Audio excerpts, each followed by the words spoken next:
안녕하십니까 여러분. 저는 지금 60대 후반을 향해 달려가는 인생의 덧없음을 철저하게 느끼고 있는 여성입니다. 저의 인생에 굴곡이 있다면 큰 산이 하나 덜렁 있는 것이 아닌 에베레스트산 여러 개가 쭉 줄지어 있는 느낌이라 생각합니다. 에베레스트가 TV에서만 보던 죽음의 산이라고들 하던데 정말 제 인생을 비유하기에 찰떡이 아닌가 싶을 정도로 환상적인 수식어라고 생각합니다. 저는 정말 힘든 유년 시절을 보냈고 절망적인 결혼 생활을 했으며 충격적인 말년을 맞이하는 느낌을 받으며 하루하루를 힘겹게 살아가고 있습니다. 제가 이곳을 찾아와 괜히 여러분의 마음까지 무겁게 만드는 것은 아닌지 걱정이 되지만 제 속 한번 시원하게 털어내고 싶어서 이렇게 글을 써내려갑니다. 모쪼록 제 인생에 대해 여러분과 함께 이야기를 나누고 슬픔을 나누면 반이 된다는 그 말을 실감해보고 싶답니다. 지금부터 제 인생의 모든 굴곡, 모든 사건, 모든 결말을 이야기해보도록 하겠습니다. 저는 20살이 갓 넘은 어느 날 아무것도 모르는 상태로 결혼이라는 것을 하게 되었고 그 이후 아주 고통스러운 일생을 맞이하게 되었습니다. 남들은 결혼이 축복이라고 하던데 저에게는 생지옥 그 이상도 이하도 아닌 제도나 다름이 없는 족쇄 같은 것이었기 때문이었습니다. 저랑 남편은 중매를 통해서 만나게 되었는데 남편이 그 당시 보여주었던 모든 행동이나 조건들이 결혼 후 거짓말이었다는 것을 알게 되었습니다. 사업을 한다던 남편은 집에서 놀고 먹는 백수였으며 남편과 함께 살던 홀시어머니의 수발은 모두 저의 몫이 되었습니다. 저희 부모님은 사기꾼이던 중매쟁이의 말에 깜빡 속아 제가 부잣집에서 걱정 없이 살기를 바라며 저를 어린 나이에 시집을 보내신 것이었습니다. 저희 집이 가난했기 때문에 부모님께서는 늘 저를 걱정하셨고 제가 배를 굼지 않았으면 하는 마음에 먼 타지로 저를 시집 보내신 거였는데 실상은 전혀 달랐던 것입니다. 남편은 하루 종일 처자빠져 잠만 자다가 늦은 오후에 일어나서 마시러 나가 술을 먹고 돌아와서는 씻지도 않고 잠을 자기 일쑤였습니다. 그런 남편에게 잔소리라도 할라치면 어느샌가 시모가 제 옆에 떡하니 나타나 제 등짝을 때리며 잔소리를 하셨습니다.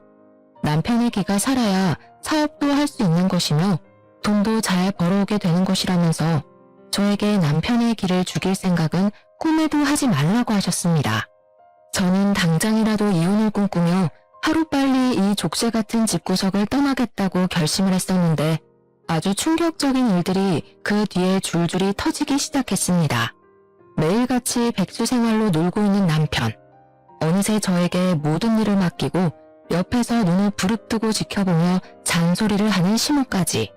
결국 저는 도망갈 수 없음을 느끼고 체념을 하고 있었죠. 그런데 집안 가게 살림에 구멍이 뻥뻥 뚫리기 시작했습니다. 그동안 모아두었던 돈들이 전부 바닥이 난 것인지 뭔지 쌀을 살 돈이 없다며 저에게 일을 하라고 시모는 잔소리를 시작하셨습니다. 차라리 집구석에서 한심한 사람들의 꼴을 보고 있느니 일을 하는 게 낫겠다는 생각에 동네 작은 가게에 취직을 해서 돈을 벌어다가 시모와 남편의 수발을 들고 있었습니다. 반찬을 사러 가는 길이 무서울 정도로 돈이 없어서 전전긍긍을 하던 도중 친정 부모님께서 아주 갑작스러운 사고를 당하게 되었습니다. 두 분이서 저를 보러 오시겠다며 그 멀리서 버스를 타고 이동을 하시다가 버스 전복 사고가 나게 되면서 그 자리에서 그만 목숨을 잃고 마셨던 것입니다. 처음 병원에서 전화를 받았을 때 저는 현실감이 전혀 느껴지지 않아서 한참을 멍하니 수화기를 들고 서 있어야 했습니다. 시모가 전화비 많이 나온다고 당장 전화를 끊으라고 소리를 치지 않았더라면 그 자리에서 하루 종일도 서 있었을지 모르겠습니다. 저는 정말 갑자기 두 부모를 한날 한시에 잃어버린 천의 고아가 되고 말았고 제 인생은 점점 더 미궁 속으로 빠져들게 되었습니다. 장례를 전부 치르고 상실감에 젖었는데 저희 집은 제가 태어나던 때부터 지금까지 단 한 번도 부유했던 적이 없었던 집안이라 당연히 물려받을 유산 같은 것도 전혀 없었습니다. 상속을 할 재산이 없으니 딱히 부모님의 재산을 정리할 것도 없었는데 그걸 알게 된 시모가 저에게 한 소리를 하시더라고요. 부모를 잃은 슬픔에 잠겨서 아무것도 하지 못하고 먹지도 못하는 사람에게 저희 부모님이 실속이 전혀 없는 사람이라면서 핀잔을 주는 게 아니겠습니까? 부모님 두 분 다 어이없는 사고로 보내버린 자식에게 도대체 그게 할 소리랍니까? 저는 상식을 벗어난 시모에게 정말 치가 떨렸습니다. 우리 집이 물려줄 유산이 1원도 없는 거지 같은 집안인지 몰랐다면서 보험도 들어둔 게 하나도 없냐고 저에게 잘 알아보라고 하더라고요. 동동거리면서 장례식장에 다들 부조는 많이 있냐고 물어보는데 사람의 탈을 쓴 짐승이 따로 없다는 생각을 하게 되었습니다. 어떻게 사돈이 죽었는데 장례식장에서 돈 타령을 할 수 있는 것인지 이해가 가지 않았습니다. 하지만 시모와 남편의 만행은 여기서 끝이 나지 않았습니다. 이 정도가 전부였다면 제가 에베레스트를 들먹일 이유가 없었겠죠. 장례가 끝난 뒤 큰돈을 만질 거라 생각했지만 보험금도 재산도 하나 없자 시모는 저에게 하루빨리 돈이나 많이 벌어오라면서 슬픔에 잠길 시간을 주지 않았습니다. 제가 부모님을 추락할 시간조차 주지 않고 부려먹을 생각만 하고 있었으니 제 속은 얼마나 타들어갔겠습니까? 저는 집에서 놀고 먹는 백수 남편과 모든 걸 제 탓을 하고 돈 타령만 하는 시모를 모시고 살다가 이혼을 다시 한번 결심한 어느 날 임신을 하게 된 사실을 알게 되었습니다. 오랜 시간 달거리가 없었고 몸이 이상하게 나른하고 배가 불러온다고 했더니 임신을 하고 말았던 것입니다. 저도 지금 생각해보면 그때의 저를 쳐 죽이고 싶을 정도로 원망하고 있습니다. 어떻게 이혼을 결심한 사람이 임신을 할 수 있다는 말입니까? 뱃속에 아이가 자리를 잡고 있는데 제가 그 몸을 하고 도망을 쳐서 무일푼으로 길바닥 생활을 할 수 없었기 때문에 저는 이혼에 대한 생각을 접어야 했습니다. 결국 그 집을 떠나지 못하고 매일매일 눈물바람으로 제 인생을 다독이면서 밤을 지새우며 지냈습니다. 정말 기구한 인생이라고 하지만 어떻게 이런 일이 저에게 벌어질 수 있는지, 물론 제 잘못이 전혀 없다고는 말할 수 없지만 그래서 더욱 한탄스러웠습니다. 제가 임신까지 했음에도 불구하고 정신을 차리지 못한 남편은 돈을 한 푼도 벌어오지 않았고 벌어와야 한다는 생각조차 하지 않았습니다. 저는 만사까지도 쉬는 날 없이 열심히 일을 하면서 돈을 벌어왔습니다. 비단 우리 가족의 생계 때문이 아니라 태어날 아이에게 좋은 것을 해주고 싶었기 때문이었습니다. 푼돈이긴 하지만 한 푼 두 푼을 모아서 아이를 위한 물건들을 사 모으며 출산 준비를 하고 있었는데 시모가 저에게 잔소리를 하더라고요. 아기 배내 쪼그리 해봐야 몇 개월이나 있는다고 3개나 준비를 했냐? 2개만 사서 매번 빨아입히면 되는 것을. 더워 죽겠는데 벗겨놔도 되겠구먼. 거기다가 기저귀랑 손수건은 뭐 이렇게 많아? 청기저귀 하나 사다가 빨았으면 평생을 쓸 수 있는데 일회용 기저귀가 뭐냐? 요즘 것들은 노동을 안 해. 쉬운 길로만 가려고 한다고 하면서 제가 산 육아용품에 돈 1원 보태준 것도 아니면서 내내 트집을 잡고 잔소리를 하는 것이 아니겠습니까? 분유는 무슨 분유를 먹인다고 젖병을 이렇게나 샀냐? 모유 수유하면 돈도 안 들고 좋은데 자기는 1년 넘게 모유를 먹였다고 하면서요. 저런 거 살 돈이 있으면 본인이 먹을 고기라도 한 덩어리 더 사오라면서 나이가 들어서 그런지 자꾸 고기가 당긴다고 하시더라고요. 저는 10달을 꼬박 품어 떡두꺼비 같은 아들을 낳았지만 정말 기쁘다는 마음이 단 하나도 들지 않았습니다. 앞으로 이 아이와 어떻게 살아야 할지 막막함에 산후 우울증까지 심하게 왔고 저는 점점 무기력해지기 시작했습니다. 하루가 어떻게 흘러가는지 아이가 울면 수유를 하고 아이가 자면 옆에 누워서 눈물을 흘리는 나날들을 반복했습니다. 가끔은 아이가 울어도 안아줄 힘이 없어서 누워있고 했는데 남편은 깨어있으면서도 단 한 번도 아들을 안아준 적 없는 사람이었습니다. 안아주기는커녕 아이가 우는 게 시끄럽다면서 발로 툭툭 아이를 밀어내는 몰상식한 짓까지 쉼없이 했습니다. 밤에 아이가 깨서 울기라도 하면 득달같이 시모가 저를 깨워서 본인 아들 자는데 방해가 된다면서 애를 안고 밖으로 나가라고 쫓아내기까지 했습니다. 제 입에서는 한숨이 나오지 않는 날이 없었고 시모는 그 꼴도 보기 싫었는지 저에게 복이 날아간다면서 입을 툭툭 치곤 했습니다. 저는 아이를 키우는 게 너무 힘들고 또 우울증이 심해지면서 신체에 변화가 생기기 시작했고 젖이 제대로 돌지 않는 지경까지 이르렀습니다. 제가 모유 수유를 제대로 하지 못해 아이가 늘 배고파했고 분유를 사다 먹이기 시작했는데 시모가 그걸 보더니 저에게 혀를 차면서 잔소리를 하시더라고요. 애한테 모유 수유조차 제대로 못하는 년이 무슨 어미야. 어디서 좋은 자식 데려다 키우는 줄 알겠네. 시모와 남편과 같이 살던 그 나날들은 정말 하루하루가 지옥과 다름없었습니다. 아니 차라리 지옥으로 떨어졌으면 좋겠다고 생각할 정도였습니다. 우리 아들이 5살이 되었을 때 정말 난데없는 개구진 아이로 변해버려서 하루가 멀다고 사고를 치고 다녔었습니다.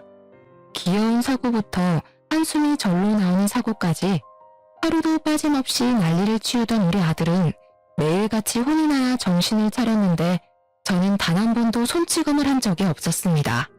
그렇게 행동을 하면 안 되는 이유에 대해서 최대한 아이 눈높이에서 설명을 해주려고 노력을 했었습니다. 아이들은 뭘 해도 연약하고 귀여운 존재였기 때문에 후추로도 아이를 때리지 못하겠더라고요. 남편은 사실 제가 뭘 하든지 간에 아무런 관심이 없었고 아이와 눈조차 제대로 마주치지 않는 사람이었기에 신경도 쓰지 않았지만 시모는 나날이 잔소리를 심하게 하셨습니다. 저희 아들이 편식이 무척이나 심한 아이였는데 제가 일부러 요리를 할 때마다 아들과 함께 상을 차리고 요리를 하곤 했었습니다. 아들이랑 같이 채소도 썰고 밥을 준비하기 시작하면서 아들이 재료에 대한 흥미를 가지기 시작했고 새로운 맛에 대한 경험도 시작했거든요.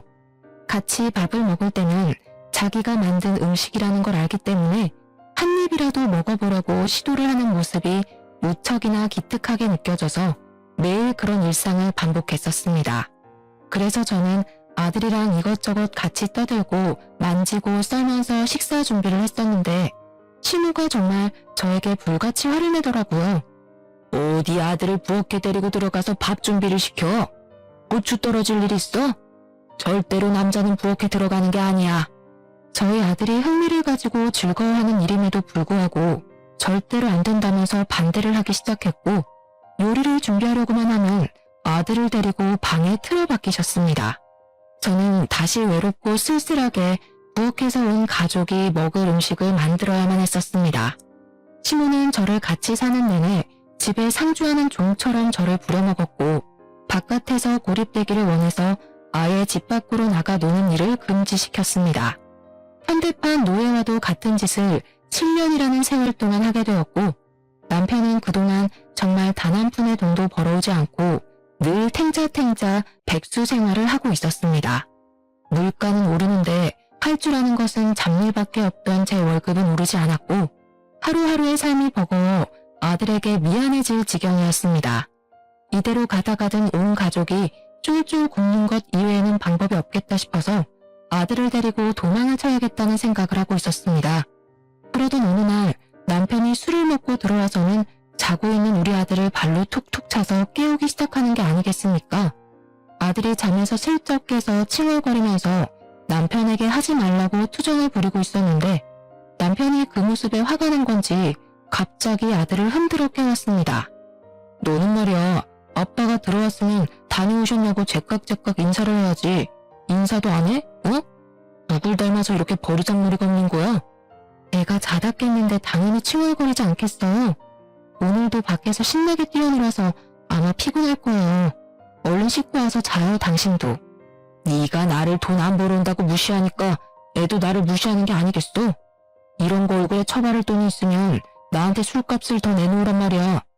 마트에서 가장 싼 것만 잔뜩 골라 사온 제 화장품을 내리 던지면서 소리를 치는데 순간 공포심이 저를 덮치더라고요.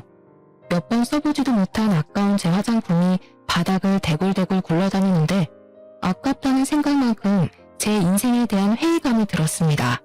제가 바닥을 구르는 화장품을 멍하니 바라보는데 남편이 갑자기 저를 확 밀쳐버리는 겁니다. 그래서 깜짝 놀라 하지 말라고 남편에게 소리를 쳤어요. 그 소리에 아들의 잠이 확 깬 건지 벌떡 일어나서 저를 밀치고 있는 남편을 보게 된 것입니다. 아들은 순간 놀래서 그런 건지 아니면 그 상황을 정리하고 싶었던 건지 제 아빠 다리에 막 매달리면서 아빠 하지마 하지마 하면서 고사리 같은 손으로 말리고 있었습니다. 하지만 술에 취해서 이성을 잃어버린 남편은 그런 아들이 귀찮았던 것인지 아들을 냅다 들어서 던져버렸습니다. 저는 너무 놀라서 비명소리를 질렀고 아들은 너무 아픈 나머지 소리를 내어 울지도 못하고 그대로 알아누웠습니다. 더 충격적인 건 남편이라는 새끼는 그런 아들이 시끄럽다면서 욕짓거리를 내뱉기 시작했습니다. 저는 그런 남편이 더 이상 사람으로 보이지 않았어요. 그래서 온 힘을 다해서 남편의 다리를 붙잡으며 뜯어 말렸지만 제 힘으로는 역부족이었습니다. 결국 저는 바닥에 쓰러진 아들을 감싸안고 그 아픈 발길질을 전부 받아내야만 했습니다. 우리 모자는 그날 남편에게 씻을 수 없는 상처를 입게 되었고 그날 밤새 내내 움직이지도 못하고 꺽꺽 소리만 내는 아들의 입을 틀어막고 밤을 지새워야 했습니다. 술이 확 오른 탓인지 그대로 쓰러져서 자는 남편이 아들이 내는 소리에 언제 돌변할지 모른다는 두려움 때문에 아들이 울음조차 편하게 지르지 못하게 입을 막아야 했습니다. 저 또한 그날 밤 얼마나 울었는지 모르겠습니다. 정말 이대로 저 인간이 눈을 뜨지 않았으면 좋겠다는 생각이 제 머릿속을 지배했습니다. 다음날 날이 밝자 아이의 몸을 살피기 위해서 깨우는데 아이가 온몸에 힘이 들어가지 않는다면서 누워서 꼼짝을 못하는 게 아니겠습니까? 저는 너무 놀라서 구급차를 부를 생각조차 하지 못하고 그대로 아이를 들쳐업고는 근처 병원으로 달려갔는데 의사가 저를 보고 그러더군요. 아들의 목뼈부터 허리까지 실금이 갔는데 아직 너무 어린 나이라서 어떻게 손을 쓸 방법이 없다고 그냥 잘 붙기를 바라는 수밖에 없다고요. 그 뒤로 전 아들이 움직이지 못하도록 각고의 노력을 했으나 그 어린아이가 뭘 알겠습니까? 결국 점점 커가면서 아들은 디스크에 문제가 생기게 되면서 하지방 사통이라는 너무나도 생소한 병에 시달리게 되었습니다. 한마디로 저희 아들이 목뼈부터 허리까지를 쭉 다치게 되면서 엉덩이부터 시작해서 장딴지 뒤쪽까지 통증이 시작되는 병에 걸리게 된 것입니다. 사고 후유증으로 찾아왔다고 하기에는 고칠 방법이 없는 너무나도 안타까운 통증을 동반한 병이었습니다. 저는 정말 진심으로 남편이라는 놈을 저주하게 되었고 밤마다 울면서 그 인간을 좀 데려가 달라고 하늘에 기도를 올리게 되었습니다. 하지만 남편은 전혀 반성도 없이 애가 허약한 체질이라서 이렇게 된 것이며 자신의 책임은 전혀 없다는 식으로 말을 하는 것이 아니겠습니까? 애가 다쳐서 치료를 해야 하면 가만히 누워만 있게 돌봤어야지. 네가 제대로 돌보지 못해서 이런 후유증이 나는 거 아니겠어? 거기다가 태어났을 때부터 모유도 제대로 못 먹고 분유 먹고 자라서 애가 이 모양 이 꼴이 된 거야. 알아?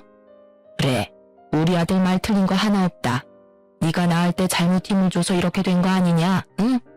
나오면서 허리가 걸린 거 아니냐고. 저한테 그냥 운이 나쁘게 사고를 당한 거다.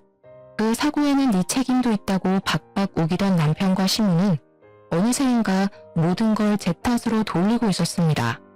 저는 그제야 정말 이성이 날아가는 경험을 하게 되었습니다. 악에 받쳐서 눈물을 뚝뚝 흘리면서 남편에게 이혼을 하자고 소리를 질렀습니다. 그러자 시모와 남편이 저까지 죽을년 취급을 하더라고요. 어떻게 하늘 같은 지아비에게 이혼을 운운하냐면서 가정교육을 잘못 받았다고 하더군요. 하지만 이성이 날아간 저는 그들의 작태를 그냥 두고 볼 수만은 없었습니다. 제가 시모에게 당했던 시집살이는 물론 남편이 저와 아들에게 폭력을 휘둘렀던 것, 그동안 돈을 한 푼도 벌어오지 않았던 것까지 전부 다 걸고 넘어지면서 바락바락 대들었고 집안일에서 완벽하게 손을 뗐으며 벌어온 돈 모두를 제 몫의 통장에 집어넣었습니다. 돈을 벌어도 그들에게 단 한 푼도 주지 않고 버텼고 그럴수록 화를 내는 남편을 보면서 저는 이혼을 운운했습니다. 거기다가 남편 놈이 제가 벌어왔던 돈으로 그동안 노름판에서 하루 종일을 보냈으며 계집질까지 하고 있었다는 사실을 알게 되었습니다. 저는 더 이상 참고 살면 바보가 된다는 마음이 들었고 하나뿐인 우리 아들을 위해서라도 이 집에서 빨리 탈출을 해야 한다고 생각했습니다. 필사적인 마음이 생기고 나니까 사람이 참 의지가 강해지더라고요. 버티고 반항하고 정신나간 사람처럼 울부짖으며 이혼을 시무는 말했습니다. 이혼을 하기로 한 날 분을 참지 못한 남편과 시무는 결국 저를 방에 가두어 두고 다시 한번 생각해보라며 매질을 하기 시작했습니다. 저는 맞는 와중에도 이를 악물며 참음을 버텨냈고 결국에는 경찰에 그 둘을 신고하면서 이혼을 할 수 있게 되었습니다. 그들이 유치장에서 죄가 없다며 억울하다며 뻔뻔하게 부정을 하는 동안 저는 경찰의 도움으로 이혼을 할 수 있었습니다. 그들에게는 돈이 없었기에 가석방이라는 것도 없었고 어쩔 수 없이 수감 생활을 해야만 하는 지경에 이르렀습니다. 저는 그 둘이 제 눈앞에서 사라지자 아들을 데리고 작은 월세방 얻을 돈이 들어있는 통장만 들고 무작정 시댁을 떠나게 되었습니다. 그들의 폭력으로 인해 법의 심판을 받는 동안 저는 그들이 다시 세상 밖으로 나와서 저와 아들을 찾지 못하는 곳으로 가기 위해 필사적인 노력을 했습니다. 여러 지방을 돌고 돌아 겨우 도착하여 자리를 잡은 곳은 바로 해남에 위치하고 있는 땅끝 마을이었습니다. 그곳에서 저는 생전 해본 적이 없는 김밥 장사를 시작하며 아이에게 쓸 돈을 마련하기 위해 하루하루를 힘들게 버티게 되었습니다. 처음에는 노상에서 김밥을 말아서 파는 일을 하다가 한 푼 두 푼 정말 티끌 모아 태산이라는 말처럼 쌈짓돈을 모아 아주 작은 구멍가게 같은 걸 열게 되었습니다. 라면과 김밥을 팔면서 아들을 키워낸 저는 20년을 더 고생한 덕분에 우리 아들을 아주 기골이 장대한 놈으로 키울 수가 있었습니다. 그만큼 제가 하루도 쉬지 않고 일을 해서 번 돈으로 아들을 먹이고 입히고 했다는 산 증거가 아니겠습니까? 제 인생의 전부이자 제 인생의 원동력이었던 아들을 그렇게 키우고 나니 정말 가슴이 벅차오를 정도로 울컥한 마음이 들었습니다. 우리 아들은 어릴 때 다친 영향으로 인해서 오래 걷거나 서 있는 것을 힘들어하긴 했지만 그래도 일상생활이 어느 정도 가능한 수준으로 자랐습니다. 이미 한번 다쳐버린 몸뚱어리가 정상으로 돌아오기는 힘들었고 그럴 가능성도 없었지만 의지 하나로 잘 버텨왔다고 생각합니다. 우리 아들이 28살이 되던 해의 말입니다. 드디어 우리 아들이 결혼을 하고 싶다고 하면서 여자를 하나 데려온 것이 아니겠습니까? 달덩이처럼 얼굴이 아주 동그랗고 복스럽게 생겨서 행동까지도 귀여웠던 그 여자아이는 제 며느리가 되었습니다. 성격이 정말 어찌나 좋던지 살갑기도 하고 밝기도 하고 하나하나 따질 구석이 없는 그런 귀여운 아이는 우리 아들을 진심으로 사랑해주는 것 같았습니다. 제가 며느리를 처음 봤던 그날 홀려버릴 정도로 성격이 좋았으니 저는 정말 반대할 이유가 하나도 없었고 하루빨리 내 며느리가 되었으면 좋겠다고 생각했습니다. 하지만 며느리의 집안에서 우리 아들을 무척이나 반대하는 바람에 바로 당장 결혼식을 올릴 수가 없었습니다. 제가 작은 구멍가게를 운영하며 아들을 키워냈으니 집안이 번듯한 것도 아니었고 우리 아들에게 아주 조금의 장애까지 있으니 반대할 만했다고 생각은 합니다. 거기다가 며느리 또한 이혼한 가정에서 자라 타도나름이 투병을 하고 있던 중이었기에 재력이 있는 집안으로 시집을 보내고 싶다는 마음이 굴뚝 같았을 겁니다. 아등바등 사는 게 얼마나 힘든 일인지를 누구보다 잘 아는 저였기 때문에 며느리가 저희 집 며느리가 되었을 때 저는 정말 예뻐해 주었습니다. 저의 작은 김밥집에서 굳은 일을 마다하지 않고 저를 돕는 며느리를 어찌 예뻐하지 않을 수가 있겠습니까? 그 당시 저희 아들은 주유소에서 일을 하고 있었는데 사실 아들이 벌어오는 돈은 아주 조금밖에 되지 않았습니다. 다리에 장애가 있었기에 일이 빠르지 않았고 오래 서서 일을 할 수 없었으니 당연히 버는 돈이 적을 수밖에 없었습니다. 제대로 공부를 하지 않아서 좋은 회사에 취직을 하지 못한 아들은 늘 취업에 대한 자격지심이 있었던 놈이었습니다. 거기다가 반대가 심했던 안싸돈이 우리 아들에게 직장조차 제대로 가지지 못한 놈이 무슨 결혼이냐고 계속해서 무시를 해댔기 때문에 자격지심은 더욱 깊어지기만 했습니다. 하지만 저는 그런 일이 있음에도 불구하고 우리 아들 부부가 현명하게 대처를 하고 잘 이겨나갈 수 있을 것이라 생각해서 둘 사이를 지지해 주었습니다. 그러던 도중 정말 불운하게도 주유소에서 사건이 일어나게 되었습니다. 야간에 일을 하던 아들이 잠시 졸음에 빠져서 꾸벅꾸벅 하던 도중에 주유소 전문 털이범이 현금통을 통째로 털어간 사건이 벌어지게 된 것입니다. 아들이 한번 잠에 빠지면 누가 업어가도 모를 정도로 깊게 자는 놈이라 현금통을 털어간 범인으로 우리 아들이 지목되게 된 것입니다. CCTV가 있는 곳도 아니었던 터라 아들이 훔쳐가 놓고 발뺌하는 거 아니냐면서 사장은 물론이고 경찰까지 우리 아들을 의심해 조사를 받게 되었습니다. 현금이 꽤 들어있었던 탓에 그 돈을 전부 물어내라고 난리를 치는 사장 때문에 우리 아들은 물론이고 저까지도 골머리를 썩었습니다.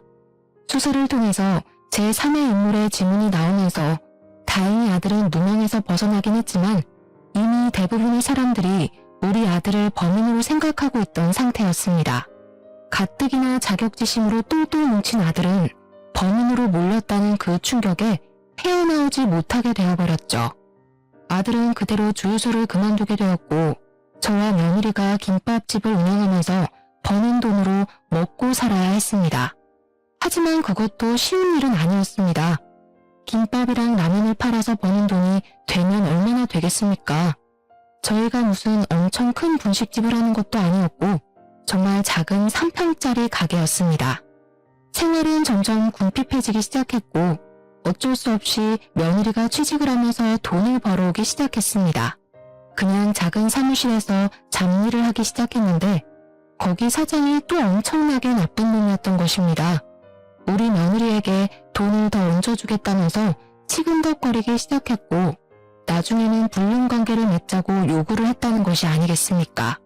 당연히 저희 며느리는 절대로 그런 일은 없을 거라며 사장을 거부하기 시작했습니다.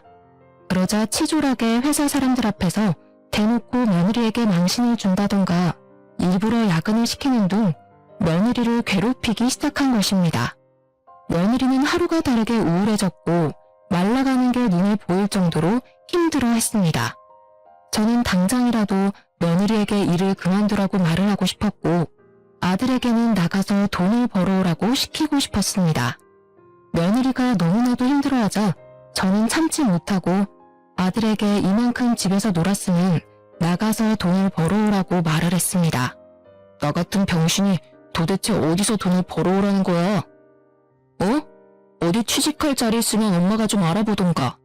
이제는 다른 사람도 모자라서 엄마까지 나한테 손가락질을 하는 거야? 나를 무시하는 거냐고. 그 이후로 아들은 알코올 중독자처럼 술독에 빠져서 살기 시작했습니다. 저는 아들의 집에 갈 때마다 술병을 나뒹구는 걸 보고 얼마나 가슴을 치며 화를 냈는지 모르겠습니다. 너는 네 아빠 생각이 안 나니? 어떻게 이런 모습으로 매일매일을 보낼 수 있니? 네가 사람이라면 지난 과거를 떠올려봐라.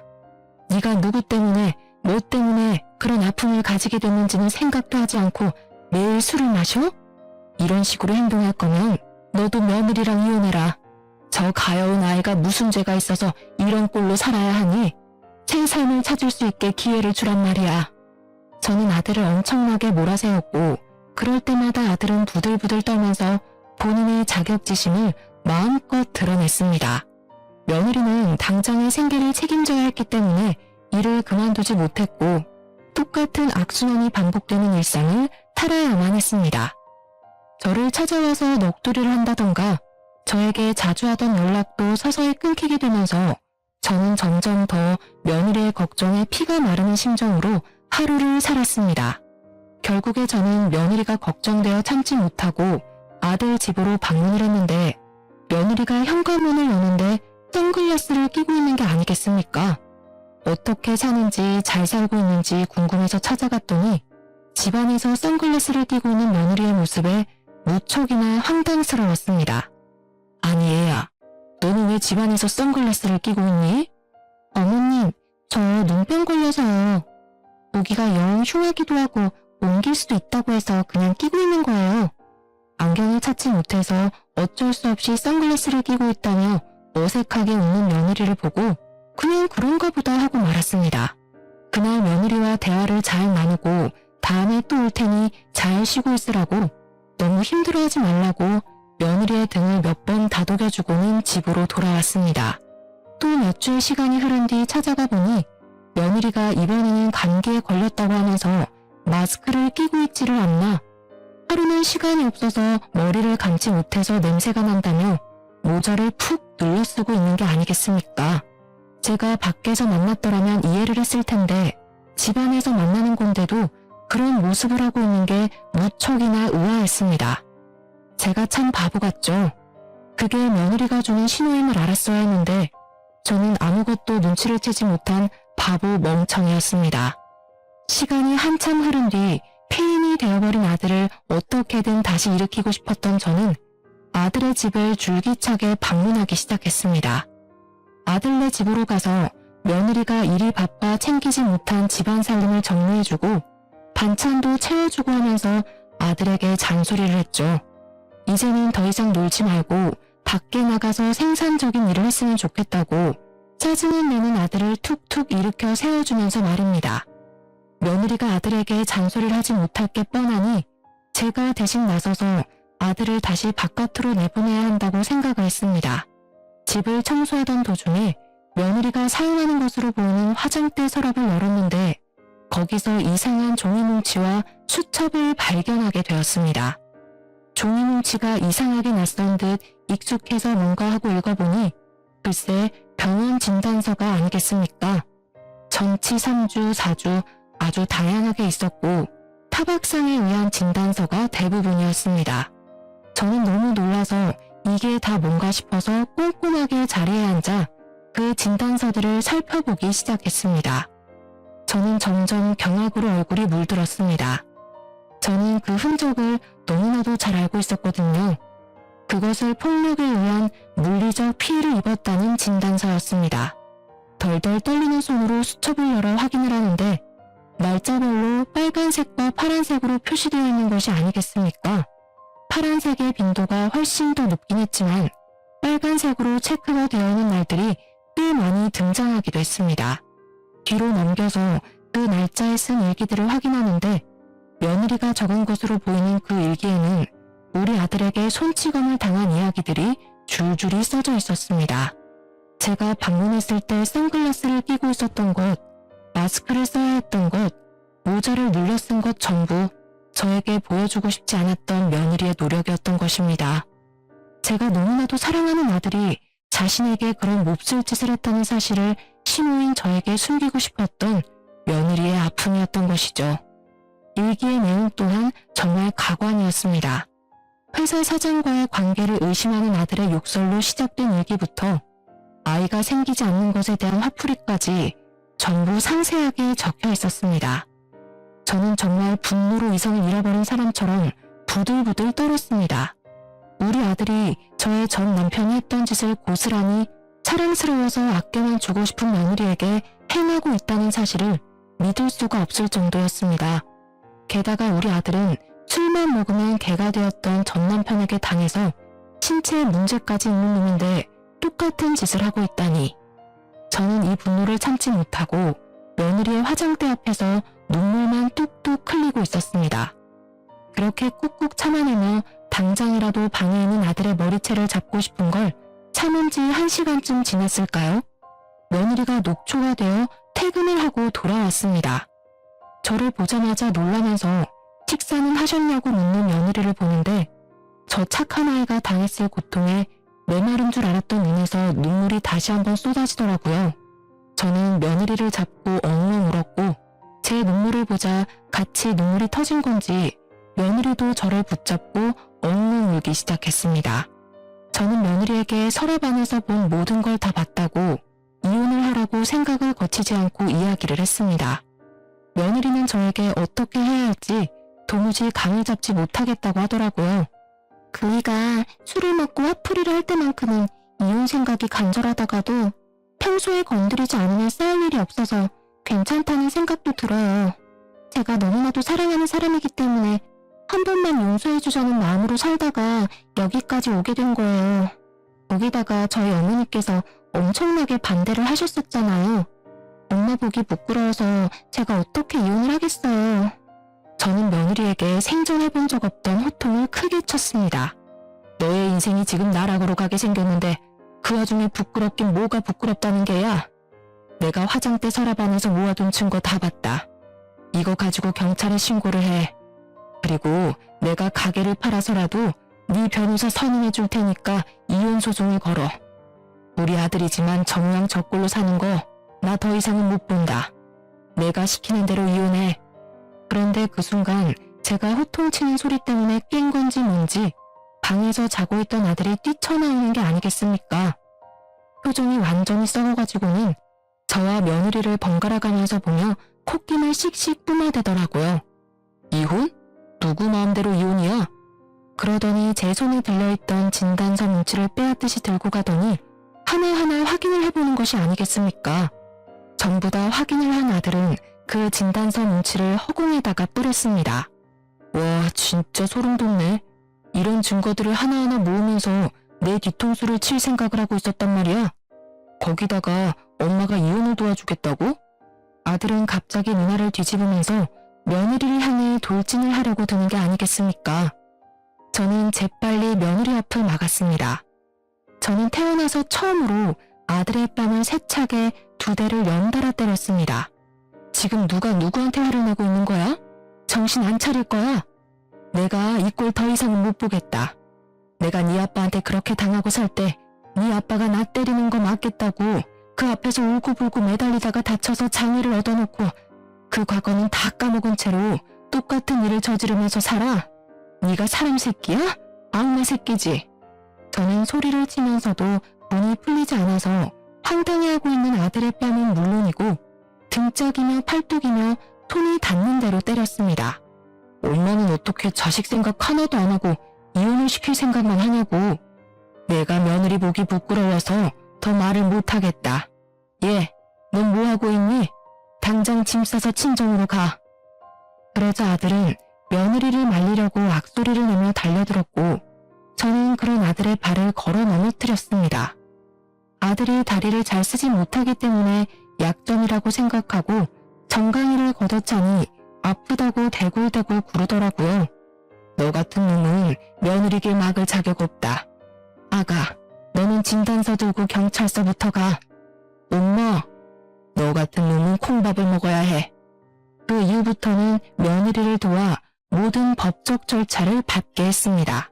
경찰에 아들의 모든 짓을 낱낱이 밝히고 아들을 고소하고 이혼 소송을 진행하게 되었습니다. 저는 안사돈을 찾아가 무릎을 꿇고 빌었고 소액이라도 위자료를 꼭 지급하겠다고 약속을 드렸습니다. 아들은 법원에서 무수히 많은 사건에 대한 혐의가 인정이 되었고 진단서가 그 증거의 뒷받침이 되어주었습니다. 아들은 징역 8개월형을 받게 되었고 수감 생활을 시작하게 되었습니다.